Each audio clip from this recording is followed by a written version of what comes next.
Audio Jungle. Audio Jungle.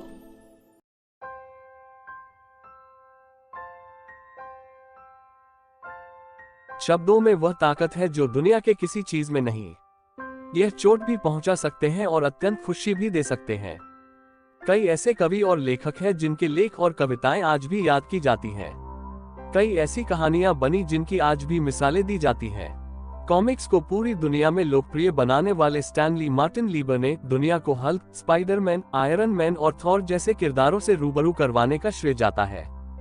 Marvel studio के जनक Stanley ने सबसे पहले अपनी कॉमिक में इन किरदारों का जिक्र किया था और लोगों को सुपरहीरो का मतलब समझाया था।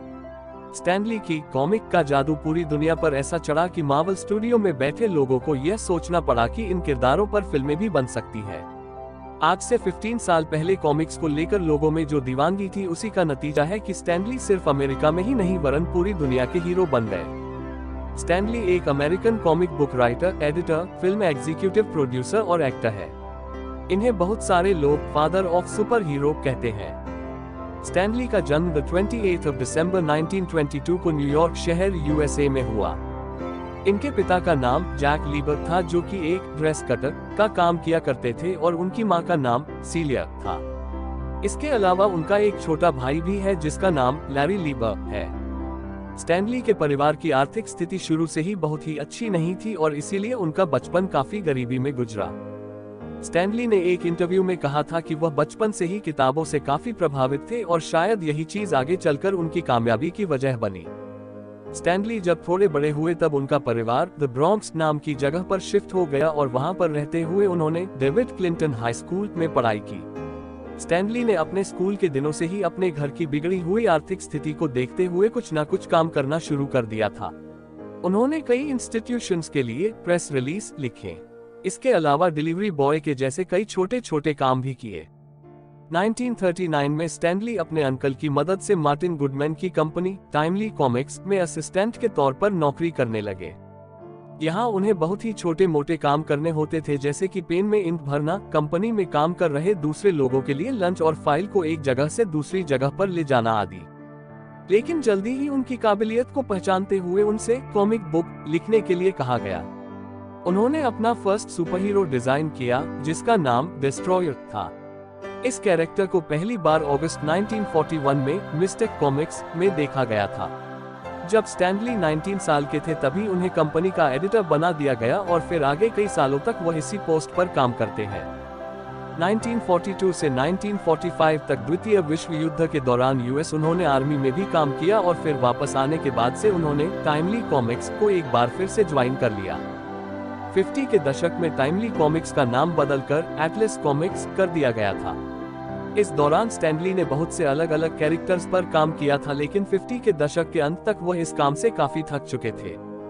इसीलिए उन्होंने यह काम छोड़ने का फैसला कर लिया। लेकिन डीसी कॉमिक्स जो कि एटलस कॉमिक्स की राइवल कॉमिक्स थी वो काफी तेजी से आगे बढ़ रही थी। इस कंपनी को अगर कोई आदमी पछाड़ सकता था तो वो सिर्फ और सिर्फ स्टैनली था। इसलिए एटलस कंपनी के मालिक मार्टिन गुडमैन ने स्टैनली से रुकने के लिए अनुरोध किया और उनकी बात को मानते हुए स्टैनली ने अपनी कहानियों में कुछ नए प्रयोग करने शुरू कर दिए। उस समय उन्होंने ऐसे सुपर हीरोज बनाए जिसमें इंसानों की तरह ही कुछ ना कुछ कमियां थी और यह बदलाव भी लोगों को खूब पसंद आया।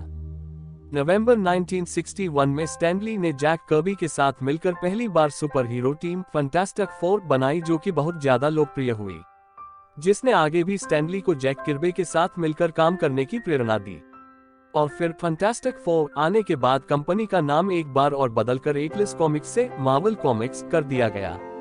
फिर दोनों ने एक साथ मिलकर थोर, हल्क, आयरन मैन, स्पाइडरमैन और डॉक्टर स्ट्रेंज की तरह ही सैकड़ों कैरेक्टर्स डिजाइन किए और इस तरह से आगे भी स्टैनली कंपनी का प्रमुख चेहरा बने रहे। एक समय पर कंपनी के लोगों के लिए लंच लाने वाला आदमी आज पूरी दुनिया में छा चुका था। स्टैनली मार्वल कॉमिक्स के प्रेसिडेंट और एग्जीक्यूटिव वाइस प्रेसिडेंट के पद पर भी काम कर चुके हैं। उनके शानदार काम के लिए उन्हें सैकड़ों पुरस्कारों से भी नवाजा जा चुका है। स्टैनली को नेशनल मेडल ऑफ आर्ट का अवार्ड अमेरिका के राष्ट्रपति जॉर्ज बुश से मिला। इनका यह सबसे बड़ा अवार्ड है। स्टैनली अकेले ऐसे लेखक हैं जिन्हें इस सम्मान से सम्मानित किया गया है। स्टैनली वह चेहरा है जिसने कॉमिक जगत में इतिहास रचा है। द 12th of November 2018 को स्टैनली का निधन हुआ था। आज के लिए बस इतना ही। कल फिर मिलेंगे नए वीडियो के साथ। आपको वीडियो कैसा लगा? अगर अच्छा लगा तो लाइक करें, कमेंट करें और दोस्त लोग को भी शेयर करिए। और चैनल अफजाल आइडिया सब्सक्राइब करना मत भूलिए, क्योंकि रोज इसी तरह के वीडियो आपको रोज मिलेंगे इस चैनल पर। धन्यवाद। Audio Jungle.